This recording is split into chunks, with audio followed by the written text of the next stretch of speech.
Por ejemplo, el papelito que trae ahí cerca del cinturón. Este cartoncito siempre me lo pongo porque siempre hay cosas de folders, fotografías, y con esto nada más moviéndolo ya se oye el ruido del cartoncito.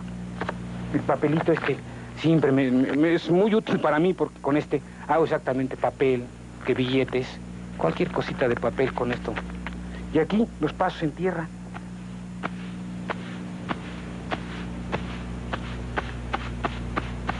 No le cambia a uno nada más el ritmo. Como se ve en la pantalla, es más que nada nosotros lo que hacemos es sincronizar. Los golpes de violencia. En la mano, o cachetadas. Todo eso es caballos.